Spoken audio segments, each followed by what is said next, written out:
There are some actions that are common among all game types that, once decided on, will cause a ripple effect throughout your entire game and affect the way that you design all your levels, enemies, and bosses.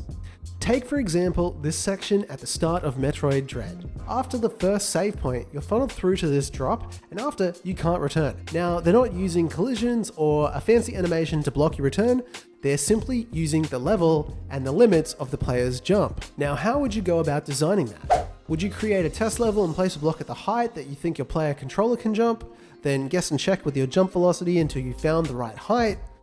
How about this space in Doom 2016? Now, how did the designers know that they could put this here and the player would just be able to make it? Same thing perhaps. You could tweak the player's speed variable or slow down the speed of the player.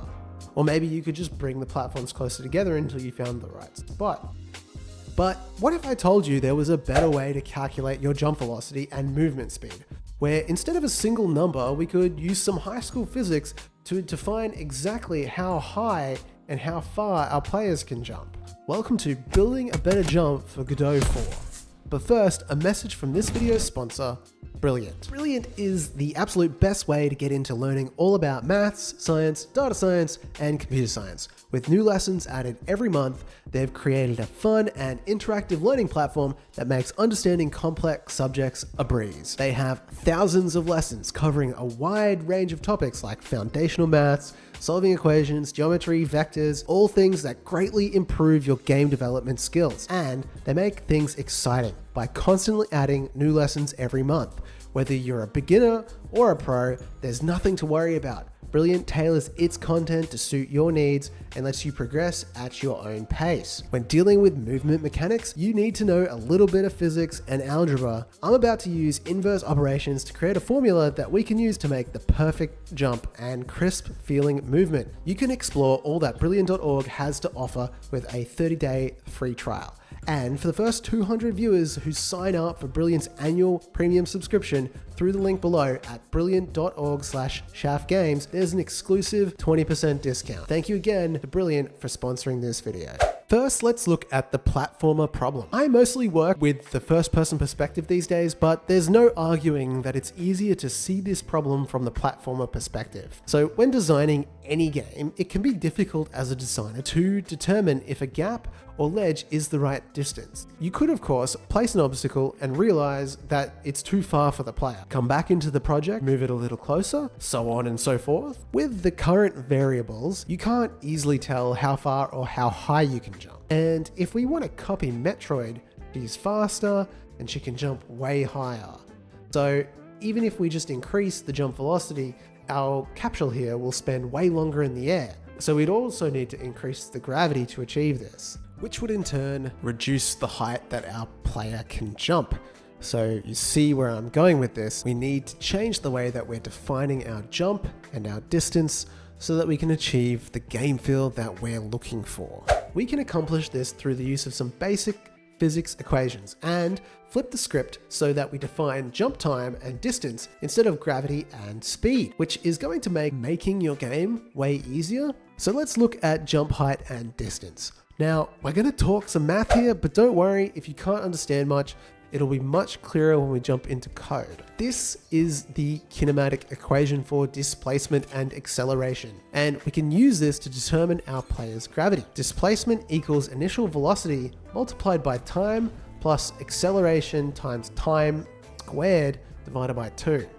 And we can substitute our variables in to make it jump height equals 0 multiplied by time plus gravity times jump time squared divided by 2. Since our initial velocity is 0, we can simplify to jump height equals gravity multiplied by jump peak time squared divided by 2.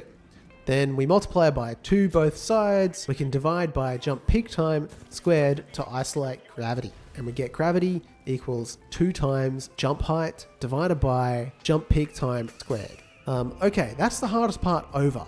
Now we can actually do this twice. Once for when we go up, and we're using a variable called jump peak time, and when we fall. and we can use a variable called something like jump fall time. Next is our jump velocity, which is a lot more straightforward. We have the above equation for solving final velocity of an object when undergoing constant acceleration. Since we've worked out our gravity, we just need to substitute the rest of our variables. We can use our jump peak time variable here, since we're expecting our velocity to be 0 when we start falling.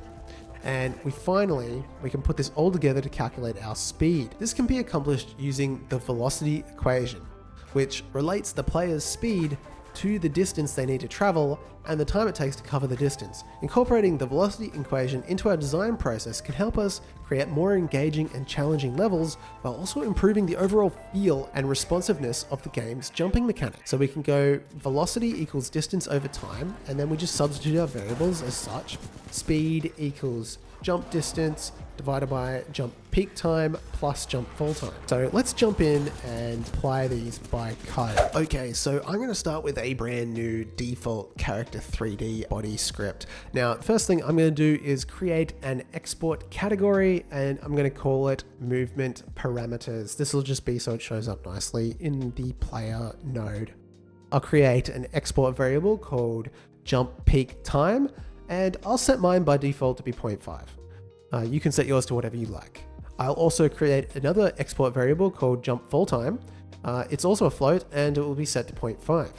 Next, I'll create a jump height. It's a float again, and I'm going to set mine to 2 by default.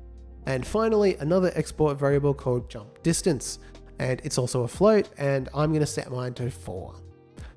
Following those, we've got 2 other variables, one called speed, in lowercase this time instead of the constant we have above, and it's going to be a float. Now, we don't need to set a value here, but I'm going to set one anyway, even though we're going to recalculate down below.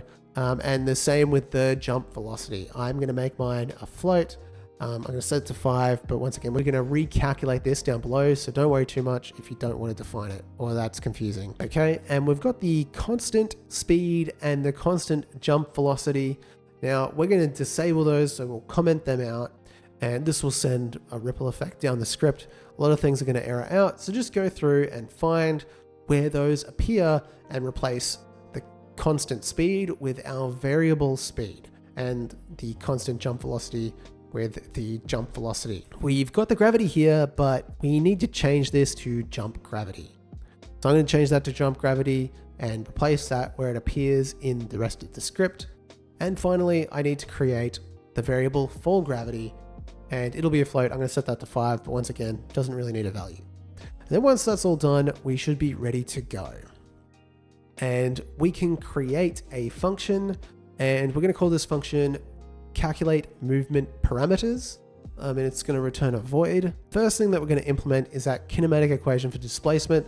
Now, we went through all the algebra to calculate this. We're not going to do that again. I'm just going to tell you what to write this time. So it's just going to be jump gravity, and we're going to open parentheses here, 2 times the jump height divided by the power, POW, in brackets, jump peak time, comma 2. So that's the power of 2.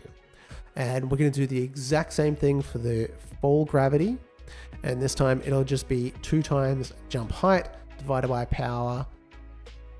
And this time we'll use jump fall time to the power of 2. You could always have just one here if you wanted. You don't need to have both jump gravity and fall gravity. I think it's nice if you want to mix it up, but yeah, don't need that. Okay, so next we've got jump velocity, and this one's pretty straightforward. It's just jump gravity times jump peak time. That's all we need there. Now, all that's left to do is make sure we're calling this in the ready function. The one thing that we're going to need to fix in the physics process is the way that the gravity is applied. Since we want a different jump gravity and a different fall gravity, we're going to need to add a little bit of extra code here. So we're in the default script, and it says if not is on floor, if velocity.y is greater than 0, then velocity.y minus equals jump gravity multiplied by delta. Else, then we're just falling, velocity.y minus equals fall gravity times delta. And that'll just make sure that the fall gravity is applied after we've jumped. Okay, so before we do the speed, let's jump into the project and have a look at how this is working. I've got a little mini project here where we can see exactly side on, and you can see that it takes exactly 1 second for us to complete the jump, which is how we've set up the variables. And we're jumping exactly 2 blocks high or 2 meters high, and we can see that we can jump onto this 2 meter high block, which is exactly how we're expecting things to work. Okay, so let's jump back in and define that speed variable properly, which is going to be equal to the jump distance divided by jump peak time plus jump fall time, and make sure that's wrapped in brackets so that the order of operations occurs correctly. Okay, so let's take a look at the jump distance variable here. We've set it as 4, so that means we should be able to clear this space here between these 2 blocks, but that final one we shouldn't be able to do. So let's jump in, and you can see obviously we're clearing all these, no problems. We can jump exactly through this, and we can exactly clear this, and this final one we can't. And of course, we can't even jump back up onto this block because it is 2.5 meters tall, which is less than our jump height. So things are looking pretty good, and we can start playing around with these variables to create some really interesting jumps and designing our levels with much more purpose so that we don't have to guess and check things so often. So now let's finally revisit that problem back from the start of the video. How can we design this jump where Samus can't get back up, but it is just below her head height? So now that we're equipped with the tools, let's have a look at the original. We had changed our jump velocity to 9.5, but we hadn't really changed anything else. And you can see that, yeah, we're getting up to sort of where we want to be, but the jump is really slow, and I don't know, it's definitely not how we want it to look in this example. So let's get rid of this script and put on the one that we just created. Now that we've got all of our variables set up and we're defining our speed the same way that we were, and we'll just jump into this. I'll keep the jump peak time and the jump fall time exactly the same, but the jump height, well, I can come back into this 3D level and have a look because I've got the grid here. Take a look at this, and we can just count up from the bottom. And I'm thinking 5 is the right number here. We've got to remember that our capsule is roughly 2 meters tall. So when we jump, we want to come up 5. And what we want is for the head to be right below this green ledge so that we're giving the impression that we just can't reach it. So I'll set the jump height to 5 here, and I'll make the jump distance something quite high because she can jump pretty far. Make it like 10. And that should feel about right.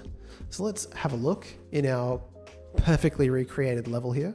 And you can see I'm moving quite quick, maybe a little bit too quick, but you can see that the jump is coming right up below that green ledge, and we're exactly where we want to be. And now that we've done that, we're ready to fully design a great Metroidvania game. Definitely not Metroid, that would be copyright, don't do that, I didn't tell you that.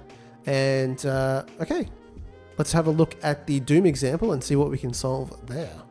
Okay, so looking at Doom, we've got this gap here that the game designers have put in, which is pretty cool. You can jump between it, but if you fall, I'm pretty sure you die.